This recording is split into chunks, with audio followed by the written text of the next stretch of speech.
जलन।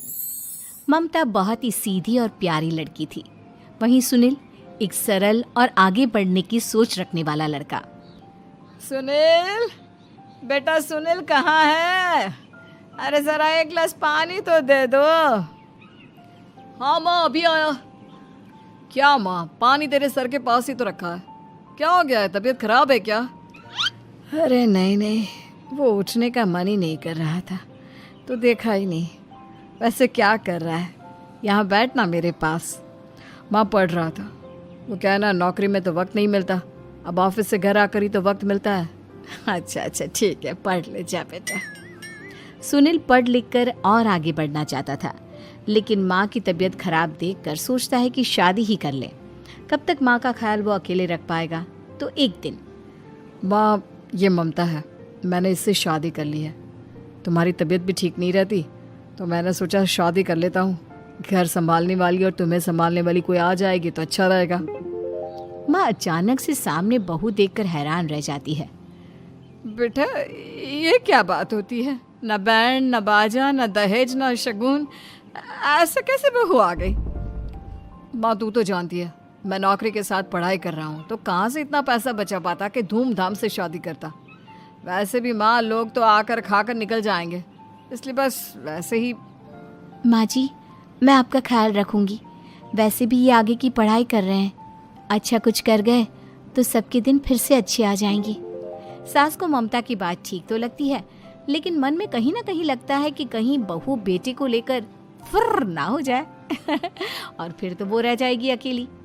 बेटा देख, मेरा जो कुछ भी है वो सुनील ही है, और सुनील का भी अब इस दुनिया में मैं ही हूँ और कोई नहीं। क्या सुनील? बिल्कुल माँ, लेकिन आज से ममता भी मेरे जीवन का अहम हिस्सा है, जैसे तू है।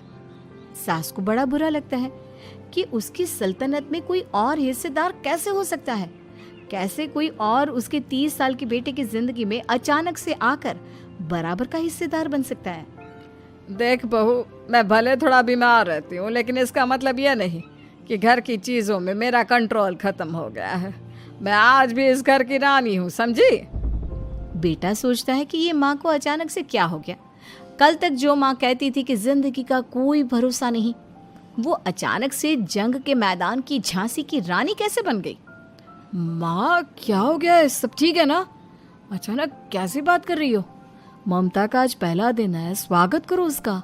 आसपास की आंटियों को बुलाओ, नई दुल्हन की मुंह दिखाए करवाओ।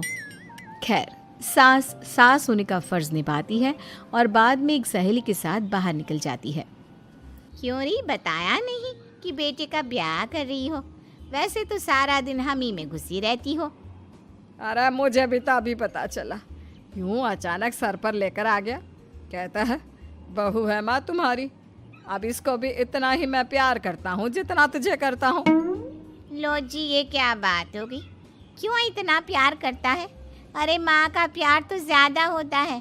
अब उसको तो कोई दूसरा पति मिल सकता है, लेकिन तुम ही बताओ, क्या माँ की ममता किसी और की हो सकती है? ना जी ना, बेटे को समझाओ ये बात। अरे क्या समझाऊं, मुझे तो खुद ही समझ में नहीं आ रहा कि क्या हो रहा है।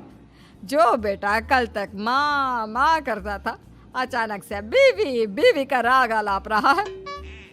देखा, उसकी बीवी ना सुंदर और जवान है।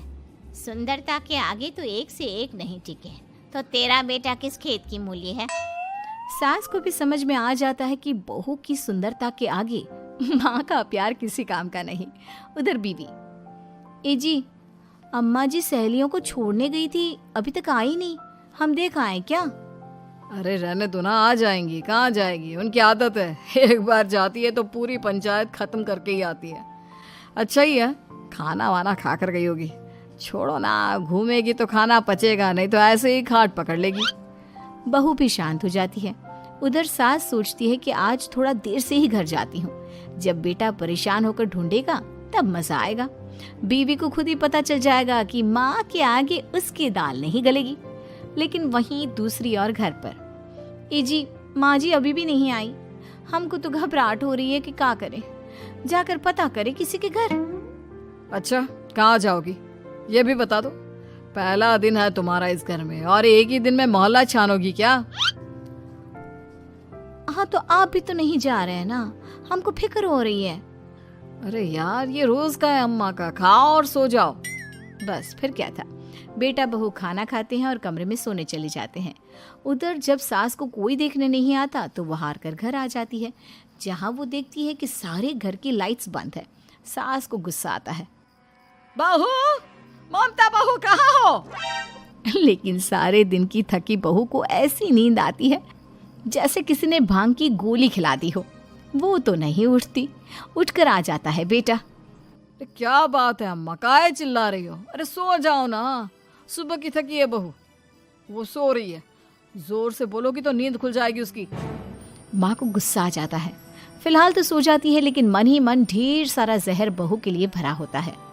सुबह बहू चाय बना रही होती है कि सास धीरे से गैस तेज कर देती है, जिससे चाय का बर्तन जल जाता है। और जैसे ही बहू चाय का बर्तन उठाती है उसका हाथ जल जाता है। मेरा हाथ जल गया। वो जोर जोर से चिल्लाकर इधर उधर भागती है कि सास थोड़ी देर में उसके हाथ में पानी डाल देती है। हाय रे बहू, क्या कर रही हो? पहली बार रसोई छुई हो क्या? सासू माँ गलती से गैस तेज रह गई थी और बर्तन जल गया, जिससे मेरा हाथ जल गया। हाय रे, कितना गंदा दाग। छी छी छी छी, मुझे तो उल्टी आ रही है तेरा गला हुआ मांस देखकर। तू ना मुझे अभी साथ से खाना मत लगाना। बहू भी खुद का हाथ देखती है तो उसे भी रोना आ जाता है। कुछ दिनों के बाद सास की सहेली आती है। बहू चाय बनाकर लाती है। उसके जाने के बाद सहेली कहती है, बहू की सुंदरता ऐसी है कि कोई भी दीवाना हो जाए। वैसे तेरे बेटे का क्या हाल है? अरे वैसा ही है, बहू के पीछे लट्टू। क्या करूं, कुछ समझ में नहीं आ रहा। मैंने तो बहू के चेहरे पर दिवाली के पटाखे की चक्री फेंक दी, उसका पूरा चेहरा जल गया। अब देखो ना रही सुंदरता, और ना ही अब मेरा बेटा उसे पूछता है। अरे अब तो वो उसे छोड़कर दूसरी भी देखने को बोल गया है मुझे। बहू सारी बात सुन रही होती है। आंटी एक बात बताइए, क्या भरोसा है कि दूसरी सही आए और आपके अनुसार रहे? देखिए आंटी, मेरी सासू माँ को गलत बात सिखाने की जरूरत नहीं है। हमारा परिवार साथ में खुशी से रह रहा है। देख बहू, मेरी सहेली की बेइज्जती ना कर, वही अच्छा रहेगा तेरे लिए, समझी? बहू नहीं मानती है। वो बार बार उनकी सहेली को घर से निकल जाने को कहती है। तभी सास की सहेली पास के चूल्हे से लकड़ी लाकर बहू के चेहरे पर लगा देती है। बहू जोर जोर से रोने लगती है। अरे ये क्या कर दिया? मैंने कहाँ किया, ये तो तूने किया। तू ही नहीं चाहती थी कि बहू बेटे के साथ रहे, भला मैं क्यों करूंगी? मैं तो चली, निपटो अब। बहू रो रही होती है, दर्द से चिल्ला रही होती है, लेकिन सास उसे डॉक्टर के पास नहीं ले जाती। तभी पति आता है। क्या हो गया ममता? ये दाग कैसे लगा? तुम कैसे जली? ममता कुछ नहीं कहती, बस दर्द से करा रही होती है। पति माँ की तरफ देखता है। हो ना हो माँ, ये पक्का आपका काम है। आप ही ममता से जला करती थी ना। देखना माँ, अब पुलिस आएगी, केस बनेगा, लेकिन पहले मैं ममता को अस्पताल लेकर जा रहा हूँ। सभी अस्पताल जाते हैं, जहाँ डॉक्टर ममता की सास से कहते हैं, आपने तो नहीं जलाया ना बहू को? अब ममता की सास के तो पसीने छूट रहे होते हैं। वो घबरा कर कहती है, ना ना डॉक्टर साहब, कैसी बात करते हैं? हम क्या जलाएंगे अपनी बहू को? डॉक्टर ममता के पति से पूछते हैं। देखिए, क्योंकि ये ससुराल में जली है तो मामला पुलिस का बनता है, तो आप पहले पुलिस को बुलाइए, तभी इलाज पूरा होगा। सास डर जाती है कि अब तो बच्ची जिंदगी जेल में ही रहना होगा। रहने दीजिए ना, पुलिस को क्यों बुलाना? सारी हंसी खत्म हो जाएगी जब पुलिस के डंडे पड़ेंगे। बहू को जलाना भले ही बहुत आसान हो, लेकिन उसके बाद सारी जिंदगी जेल की हवा खाना। सास डर जाती है। पुलिस आती है। पास लेटी दर्द से करा रही ममता स्टेटमेंट देती है। तो क्या हुआ था? कैसे जली आप? ममता पास खड़ी सास को देखती है। बेटी बताओ, कैसे जल गई तुम? ओए, काका का किरण वाली शाहरुख, चुप, बिल्कुल चुप। सास चुप। सभी इंतजार करते हैं कि ममता क्या बोलेगी। जी मैं खाना बना रही थी, लकड़ी उड़कर मेरे ऊपर गिर गई और मैं जल गई। सास बहू की बात सुनकर रोने लगती है। देखा माँ, कितनी समझदार है ममता। ये चाहती तो, हाँ बेटा, ये चाहती तो मैं आज जेल में होती। मुझे माफ कर दे।